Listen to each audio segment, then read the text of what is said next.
Avec le lancement du Galaxy S25 Ultra qui approche à grands pas, cela semble être le bon moment pour partager mon expérience avec ce que beaucoup appellent le smartphone de 2024. Mais le Galaxy S24 Ultra mérite-t-il vraiment ce titre ou lui en donnons-nous trop? Crédit? Soyons clairs. Bonjour à tous sur la chaîne Android Plus. Dans cette revue, je vais vous expliquer tout ce que j'ai aimé et n'ai pas encore aimé sur le S24 Ultra. Je l'ai utilisé presque quotidiennement pendant environ 1 an. De plus, je partagerai toutes les façons dont Samsung améliore les choses avec le prochain S25 Ultra. Et les gars, c'est sale ici, et commençons par ce que je n'aime pas, à commencer par la peinture insonorisée. Pour ceux qui ne le connaissent pas, les fabricants de smartphones appliquent sur cette fine couche pour aider à réduire les traces de doigts sur l'écran. Cependant, ce n'est pas une solution permanente car ce revêtement s'use avec le temps. Cela arrive à tous les téléphones. Cependant, avec le S24 Ultra, j'ai remarqué que les taches et les empreintes digitales sur l'écran devenaient plus visibles après 1 an d'utilisation. En fait, c'est plus net que ce que j'ai vu sur d'autres téléphones Samsung ou même sur des iPhones après des périodes similaires. Cela signifie-t-il que le revêtement oléophobe du S24 Ultra est mauvais? Eh bien, pas exactement. C'est comparable aux autres téléphones. Mais l'écran anti-reflet du S24 Ultra aggrave le problème. Cet écran réduit considérablement les reflets et améliore le contraste, rendant les noirs plus profonds. Cependant, cette clarté fait ressortir davantage les taches et les empreintes digitales. Combinez cela avec l'usure naturelle de la peinture au fil du temps, et vous obtenez une recette pour des empreintes digitales visibles. Un revêtement oléophobe légèrement plus épais aurait atténué ce problème et j'espère que le S25 Ultra le résoudra. Avec une prétendue armure Gorilla Glass de 2e génération. Le prochain sur ma liste est la vitesse de chargement. Bien que la charge filaire de 45 watts du S24 Ultra soit décente, elle est loin d'être à la pointe du secteur. Une charge complète prend environ 65 minutes et la recharge sans fil prend un peu plus de 2 heures. Même s'il n'est pas terriblement lent, c'est moins que des concurrents comme le OnePlus 12 qui peut passer de 0 à 100 en seulement 26 minutes. Malheureusement, le S25 Ultra ne s'améliore pas ici. Il s'en tient à la même charge de 45 watts, ce qui semble être une opportunité manquée pour 2025. Maintenant que les points négatifs sont écartés, passons à ce que le S24 Ultra fait avec brio. L'écran anti-reflet, malgré le problème d'empreinte digitale, est une caractéristique remarquable. Les concurrents de Samsung n'ont pas réussi à intégrer quelque chose de similaire dans leur smartphone. Cela change les règles du jeu. Que ce soit à l'extérieur en plein soleil ou à l'intérieur sous un éclairage intense, les faibles reflets rendent les couleurs plus riches et plus vibrantes. Ce qui est tout aussi impressionnant, c'est la durabilité de l'écran. J'utilise des smartphones depuis plus d'1 décennie et l'écran du S24 Ultra est le premier à rester totalement exempt de rayures, voire de micro-rayures, après 1 an d'utilisation régulière. Je n'ai pas aimé ce téléphone non plus. Il a été utilisé sans étui ni protecteur d'écran et a même survécu à une chute sur des carreaux de céramique sans aucune rayure. Ce niveau de durabilité témoigne des prouesses techniques de Samsung et de Corning et me rend enthousiasmé par ce que la 2e génération de Gorilla Glass Armor apportera au S25 Ultra. Un autre avantage du S24 Ultra est la durée de vie de la batterie. Ce téléphone dure facilement une journée complète d'utilisation intensive et avec une utilisation modérée, je peux le prolonger jusqu'à 2 jours. Je n'ai jamais ressenti le besoin d'une batterie plus grosse. La prétendue puce Snapdragon 8 Elite du S25 Ultra promet une meilleure efficacité, donc les choses ne font que s'améliorer. La chaleur était tout aussi impressionnante. Le seul moment où le téléphone devenait sensiblement chaud était lors de tâches intensives telles que les filtres Snapchat. En dehors de cela, il était excellent et cohérent, ce qui en faisait un pilote fiable au quotidien. Le design est une autre particularité pour les fans de la série Galaxy Note. J'aime beaucoup la forme carrée même si les coins pointus peuvent devenir un peu inconfortables en mode paysage.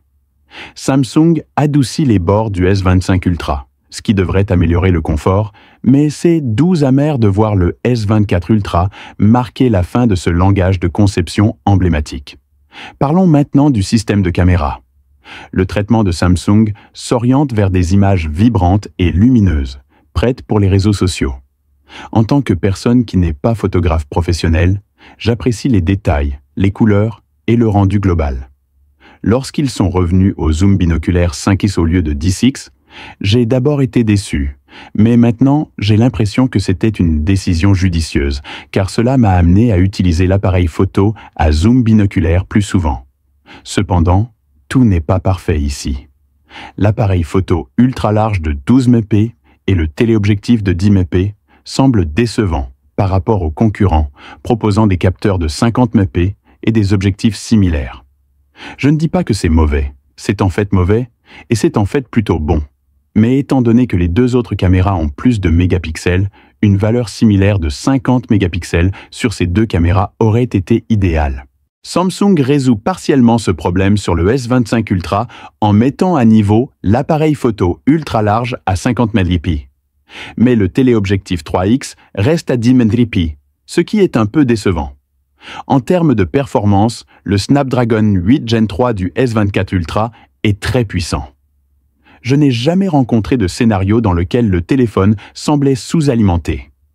Qu'il s'agisse de jeux, de multitâches ou d'utilisation de Samsung DeX pour transformer votre téléphone en mini-PC, le S24 Ultra gère tout avec facilité. L'écosystème de Samsung a également été amélioré.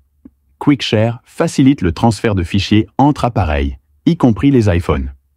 La capacité du Galaxy Buds à basculer de manière transparente entre les appareils est un autre exemple d'intégration réfléchie. Si nous sommes profondément ancrés dans l'écosystème Samsung, ces petites commodités font une grande différence. Le S Pen est toujours une fonctionnalité remarquable, mais j'ai l'impression que Samsung n'a rien fait de spécial avec le S Pen en 2024. Bien que des fonctionnalités telles que Sketch to Image soient excellentes, elles ne sont pas exclusives au S Pen. Espérons que Samsung réserve quelques surprises aux fans du S Pen avec le S25 Ultra.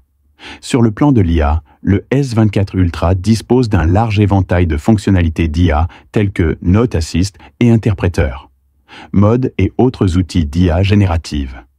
Mais les outils que j'utilise le plus fréquemment sont Circle to Search et Gemini, tous deux créés par Google.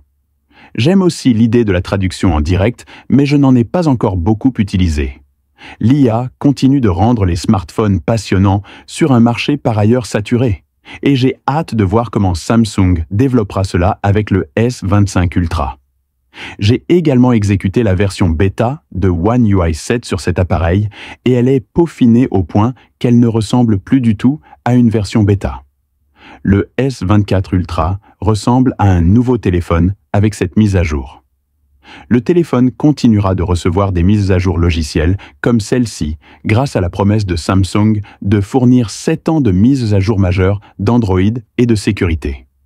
Cette durée de support à long terme était inédite jusqu'à l'année dernière, mais nous disposons désormais de 7 ans de support pour les meilleurs téléphones Android, Apple étant à la traîne avec seulement 5 ans de support. Alors, quelles sont mes dernières pensées?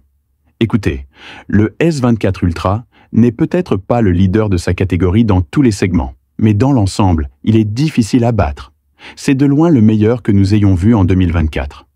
De l'écran époustouflant à l'excellente autonomie de la batterie, en passant par les performances solides et l'écosystème amélioré, le S24 Ultra est un produit phare tout en un qui se démarque vraiment en 2024. Cependant, si vous possédez déjà le S24 Ultra, il n'y a aucune raison de passer au S25 Ultra. Franchement, les mises à niveau d'année en année n'ont plus de sens. Bien que le S25 Ultra promet des performances plus rapides, une meilleure autonomie de la batterie et des améliorations mineures de l'appareil photo, les changements ne sont pas suffisamment révolutionnaires pour justifier la mise à niveau pour la plupart des utilisateurs. Cependant, si vous recherchez un nouveau téléphone, le S25 Ultra a plus de sens, surtout avec son lancement imminent. En parlant du S25 Ultra, vous vous demandez peut-être ce qu'ils mettent exactement à niveau par rapport au S24 Ultra. Eh bien, Samsung effectue plusieurs mises à niveau majeures. Par exemple, le design est devenu plus ergonomique avec des bords arrondis, les bords sont encore plus coupés, la caméra ultra large est mise à niveau à 50 mp et le téléphone devient plus fin et plus léger. Vous bénéficiez également de plus de RAM, de niveaux de luminosité plus élevés, d'une connectivité satellite et d'une puce Snapdragon 8 Elite plus rapide avec une durée de vie de la batterie améliorée. C'est tout pour aujourd'hui, rendez-vous dans la prochaine vidéo Android+.